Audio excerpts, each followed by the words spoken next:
जो मेरे दादाजी से नंदा सिंह चौहान जी सो सबसे पहले ग्रंथी भी रहे। तो टोटल 5 बेटे बेटियां थी, 2 मतलब बेटे थे और 3 लड़के थे। तो दूसरे नंबर पे है हम हमारी पोफू जी। देखिए काफ़ी उम्र हो चुकी है अब। तो अभी तक गप्पे मार रहे थे अपने दादाजी के बारे में। जो तो यहाँ पे पहुँच गए अपने दूसरे पोफू के घर पे, जो दादाजी के भाई की बेटी है। हेलो दोस्तों, गुड मॉर्निंग, नमस्कार, आपका स्वागत प्रणाम है बद्री घाटी के खूबसूरत सा गांव पुलना विलेज में। और अभी सुबह का 9 बज रहे हैं, टाइम 9 बज रहे हैं और गांव का कुछ ऐसा है दृश्य। और जैसे कि मैंने आपको बताया था, जो ये महीना होता है, कल की डेट में जो बताया था, जो महीना होता है, जो अपनी ध्यानें होती हैं, तो उनको हम जो है कलियो देने जाते हैं। कलियो बोले तो एक मिठाई, और मिलने भी जाते हैं। तो अभी आज हम जा रहे हैं अपने फूफू लोगों के यहाँ। फूफू बोले तो जो मेरे पापा जी हैं उनके सिस्टर्स वगैरह। तो पापा जी की तरफ से कलियो देने जा रहे हैं पापा और मैं। लामबगड़ पटुड़ी वगैरह जहाँ तक हो सके, मौसम जब तक साथ रखे तब तक हम देने जाएंगे मिठाइयाँ वगैरह, कलियो वगैरह। तो चलते हैं, अभी पापा आगे हैं, बाइक में चलेंगे। और मौसम जो है भाई ठंडा बहुत हो चुका है, क्योंकि लगातार मौसम ख़राब है हर दिन, और शायद 3-4 दिनों तक और है मौसम ख़राब, बारिश वगैरह। तो जैसा भी होगा देखते हैं, बताएंगे। फिलहाल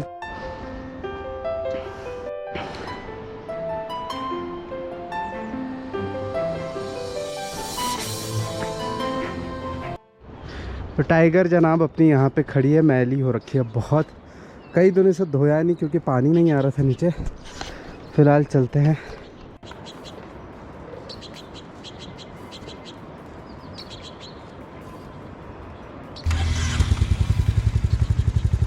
अब लामबगड़, जो कि पालुकेश्वर गांव से आगे है, और अपनी तो दोस्तों लामबगड़ पहुंच गए हैं। और अभी तो हमें थोड़ी सी चढ़ाई चढ़नी है। देखो अभी रोड साइड में ही है, बद्रीनाथ रोड साइड में।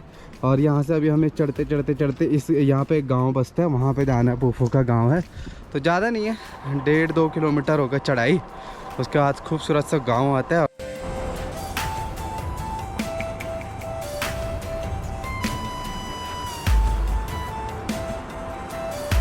तो ये सीधी रोड जो है बद्रीनाथ धाम के लिए है। बद्रीनाथ धाम यहाँ से पास ही है, 20 किलोमीटर के आसपास होगा। और हनुमान चट्टी भी पास में।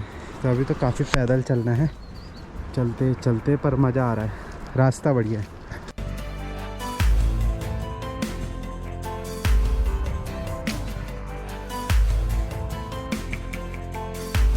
तो फूफू के गांव पहुंचने के लिए कुछ ऐसा रास्ता है, पूरी चढ़ाई है, देखो ऊपर तक चढ़ना है। हाँ, तो पहाड़ों में हर गांव हर जगह चढ़ाई चढ़ाई है। मतलब थोड़ा ना थोड़ा चलना ही पड़ता है, चाहे रोड के सामने हो नहीं हो, चलना ही पड़ता है। तो भाई पड़गासी में एंटर हो चुके हैं हम। यहाँ आते ही खेत वगैरह दिखने स्टार्ट, चट्टाने, पहाड़ देखे। तो काफ़ी नीचे से हम आए, पैदल चलते हैं गांव की तरफ और फूफू लोगों से मिलते हैं। और यहाँ लोगों की है खेती बाड़ी अच्छी, क्योंकि काफ़ी बढ़िया ज़मीन है, पानी की भी दिक्कत नहीं, बर्फ़ वाले चोटियाँ पहाड़ हैं, खेती बाड़ी हो रखी इधर। और इधर के रास्ते चलते हैं फूफू के घर। सामने पे सबसे पहले मिलता है हमें मंदिर। खेती देखिए भाई, यहाँ है खेती अच्छी खासी है।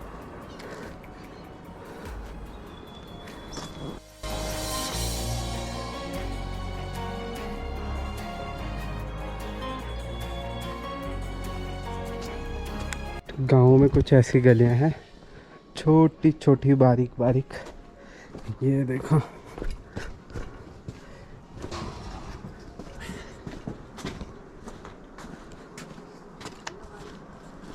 ये पड़ गया। तो यहाँ पे पड़गासी पहुँच चुके हैं दोस्तों। और सबसे पहले मिले हम अपने फूफू जी से, जो कि दूसरे नंबर पे है। जो मेरे दादाजी से नंदा सिंह चौहान जी सो सबसे पहले ग्रंथी भी रहे। तो टोटल 5 बेटे बेटियां थी, 2 मतलब बेटे थे और 3 लड़के थे। तो दूसरे नंबर पे है हम हमारी फूफू जी। देखिए काफ़ी उम्र हो चुकी है अब। तो अभी तक गप्पे मार रहे थे अपने दादाजी के बारे में, जो दादाजी है दादी जी है उनके बारे में, पुराने टाइम की स्टोरी पुरानी तो बात अच्छा लग रहा था, पुरानी बात है। पुरानी बात हाँ ये मिर्ची है और क्या हाँ, तो पुराने यहाँ पे जमाने फूफू जी से मिल गए। एक फूफू जी जोशीमठ में रहती थी, तो काफ़ी एज हो गई थी वो, कब आए हुए थे। हाँ तो 1-1.5 साल हो गए हाँ, तो जो- गुजर जो- चुकी थी, जो साल काफ़ी में एज हो थे, चुकी जो थी। साल तो दूसरे नंबर पे है दूसरी फूफू जी, और तीसरे नंबर पे ताऊ जी हैं जो देहरादून रहते हैं, और एक ताऊ जी गाँव रहते हैं, फिर पापा सबसे छोटे। तो सभी हैं, पूरे परिवार ऐसे करके है, जब दादाजी दादी जी थे उस टाइम पे। दूसरे फूफू से मिलते हैं जो कि मेरे दादाजी के भाई की बेटी होती है, तो वो भी पापा की सिस्टर है, मेरी फूफू ही कहलाएगी। तो वहाँ पे भी जाते हैं क्योंकि एक ही गांव में है, आस पास ही है, तो वहाँ पे भी चल जाते हैं उनको। तो यहाँ पे पहुँच गए हैं अपने दूसरे फूफू के घर पे, जो दादाजी के भाई की बेटी है। तो यहाँ पे पहुँच रखे हैं, और फूफा जी भी है यहाँ पे बैठे हुए हैं आराम से। धूप तो आई नहीं है, धूप सेकने के लिए बैठे हुए थे। हैं कौन मेल तबीयत ठीक थी? ठीक है बाबा देनी। हाँ तो अब उम्र के साथ साथ थोड़ी तबीयत की भी वो होती है, बिगड़ती रहती है। तो वैसे ही थोड़ा पैर दर्द, कभी घुटना दर्द होता रहता है, बाकी कोई दिक्कत नहीं है। इस खूबसूरत का जो है मौसम है, गांव है, तो यहाँ पे बैठे हुए हैं धूप के इंतज़ार में। लेकिन अभी तक बादल ही है और कुछ दिनों तक बरसाती होती रहेगी। तो पिछले साल भी आया था मैं, पौरे तो भी आए थे। और अब तो नहीं है बनो तो अपन पोट गाड़ भी ली। तो पिछले साल भी आया था, दोनों फूफू से मिला था, इस बार भी आ गया मैं, और फूफा जी से भी मिल गया इस बार। तो मैं तबीयत है, हाँ पिछले साल देहरादून में थे, इस टाइम पे तो नहीं मिल पाए थे। तो ऐसे आते रहते हैं, और ये रीति रिवाज है हर गांव में, पहाड़ों में तो खासकर होता ही है। इस महीनों में अपने बहनों को जो ध्याने होती है उनको कलियों पहुंचाते हैं, तो घर घर जाते हैं। बढ़िया लगा। तो भाई फूफू को करते हैं टाटा बाय बाय, फूफा फूफू सभी को प्रणाम प्रणाम प्रणाम। आते हैं, अभी रुकते पर बारिश होने का टाइम है, तो इसलिए फटाफट जा रहे हैं। आए हुआ गौर? अच्छा, तो ये गांव है, और हमारा गांव पड़ेगा उस पहाड़ के पीछे है, तो कुछ ऐसा। तो अब चलते हैं फटाफट घर, फूफू को भी बाय बाय करते हैं। ये वाली फूफू, चलो फूफू प्रणाम प्रणाम।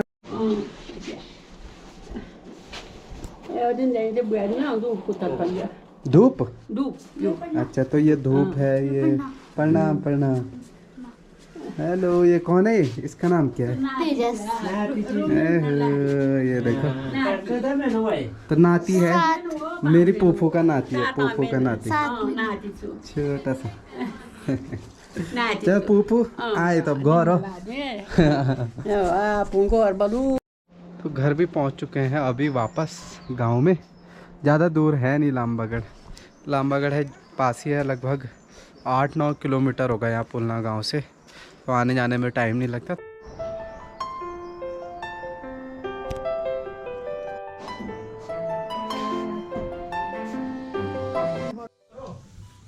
केक का पुली चाहिए, पालक की कपुल, ये पालक का साग बनेगा आज। और जो ये होता है इसमें पीस करके पूरे जो पत्ते पहले उबाल करके फिर पीस करके फिर इसका साग बनाएंगे आज दिन के खाने में।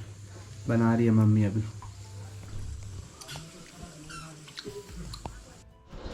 हो गया है गर्मा गर्म साग तैयार। वाह, आज बना रखे पालक का साग। अब होगा लंच, और सबसे पहले बी माता को हमने खाना चढ़ा दिया है, दाल और चावल, फिर अब हम खाएंगे।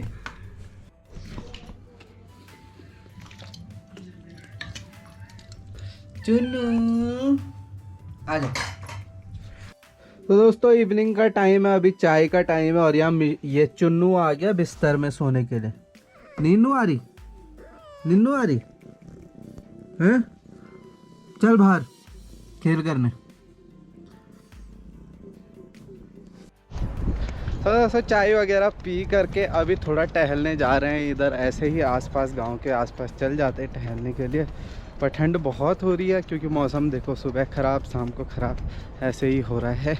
और सच में दोस्तों हमारा प्लान भी था कि श्री हेमकुंड साहिब यात्रा पे जाएं, लेकिन अब आप ही बताइए, वहाँ पर डे दिन में कम से कम 10-10 घंटे अगर वहाँ बर्फ़ पड़ रही है श्री हेमकुंड साहिब, तो इम्पॉसिबल सा टास्क हो रहा है कि यार कब जाएं, क्योंकि कम से कम 1 हफ्ते की लगातार धूप या गर्मी चाहिए, तब जाके थोड़ा रास्ता खुल पाएगा और जो है हम यात्रा पे निकल सकते हैं। अब देखिए जिस दिन मौसम साफ़ होगा उसके 1 हफ्ते बाद हम प्लान करेंगे, लगभग 15-20 अप्रैल तक, जो हम लास्ट ईयर गए हुए थे 18 अप्रैल को गए हुए थे और पिछले साल तो बहुत कम बर्फ़ थी और इस बार तो अप्रैल तक ही बर्फ़ पड़ रही है। तो सोचिए क्या बुरा हाल होगा हमारा वहाँ। तो इतनी जल्दबाजी करना अच्छा नहीं है, ऐसा ना हो कि फिर हम आधे रास्ते से लौट के आ रहे हैं। तो इस बार जाएंगे तो टाइम ले करके जाएंगे। एक दिन गोविंद धाम, दूसरे दिन श्री हेमकुंड साहिब से यात्रा करके गोविंद धाम, फिर तीसरे दिन वापस पुलना। तो अच्छे से टाइम लेके जाएंगे, बस रास्ता सेफ हो और अच्छा हो बस।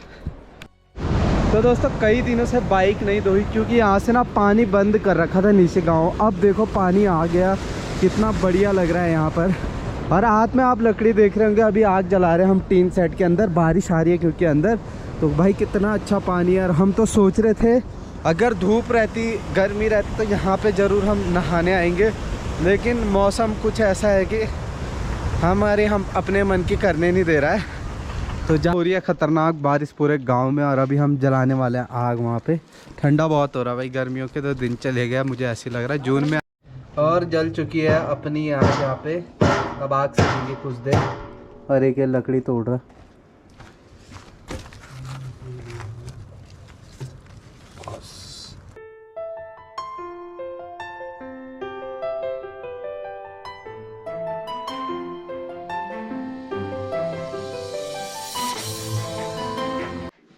तो भाई अब घर पे पहुंच चुके हैं, फिर से बारिश स्टार्ट हुई, आग हमने बुझा दी थी, घर पे आ गए। और यहाँ पे मम्मी की तैयारी चल रही है अपने रोटी बनाने की। और आजकल चूल्हे पे बना रहे हैं क्योंकि ठंड हो रही है रोज़ बारिश की वजह से। आग भी सेक लेते हैं, साथ साथ रोटी भी पक जाती है। लेकिन आज चुन्नू मुन्नू नज़र नहीं आ रहे, मुझे लग रहा कहीं और जा रखे, वो अभी खेल रहे होंगे क्योंकि दिन भर तो सो रखे थे, तो इस वजह से रोटी बन रही है। रोटी बनाने के लिए काफ़ी वेट करना पड़ता है, पहले जो लकड़ियां हैं उससे कोयले बनते हैं क्योंकि उसमें सेकना होता है। यह तो चलो गर्म हो जाता है तवा, और यहाँ पे रोटी बनाती है मम्मी।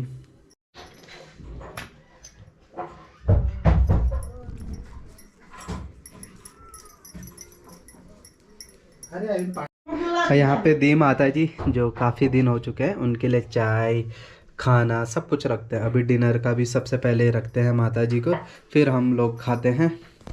तो अब हरियाली का एक त्यौहार आने वाला है, शायद बैसाखी के टाइम पे आता है।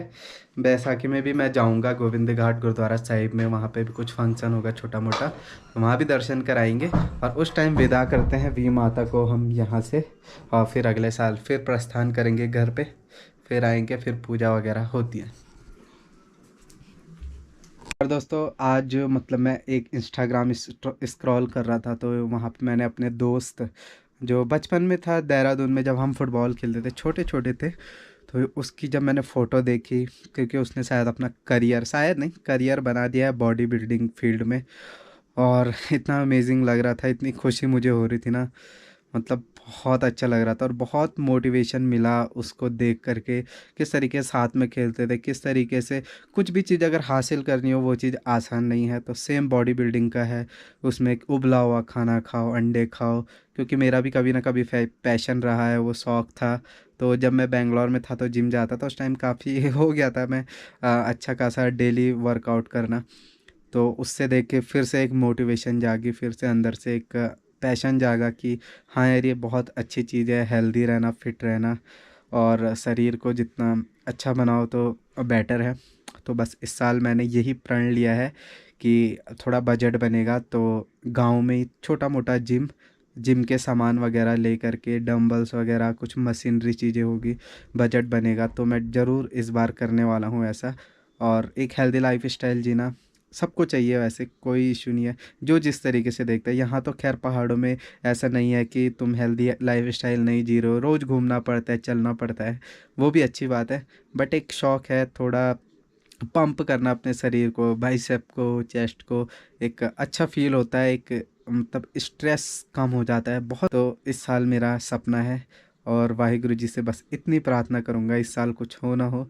और एक जिम बनाने के लिए, थोड़ा जिम बनाना मतलब ऐसा नहीं कि कुछ बड़ा हॉल बना दिया जिम, नहीं, छोटा मोटा जिम, एक पर्सनल जिम जो है गांव में छत में या कहीं खेतों में लगा करके कर सकूं। बस इतनी से वाहिगुरु जी से प्रार्थना करता हूं, भगवान से, बजरंग बली से, भगवान राम जी से और लक्ष्मण भगवान जी से, और मुझे पता है वो ज़रूर पूरा करेंगे।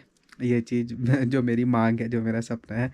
तो इसी के साथ आज का व्लॉग करते हैं एंड, मिलते हैं अगले नेक्स्ट व्लॉग में। तब तक के लिए take care, bye bye, love you all. जय श्री राम, हर हर महादेव, वाहिगुरु जी का खालसा, वाहिगुरु जी की फतेह। जय मां नंदा देवी, जय बजरंग बली।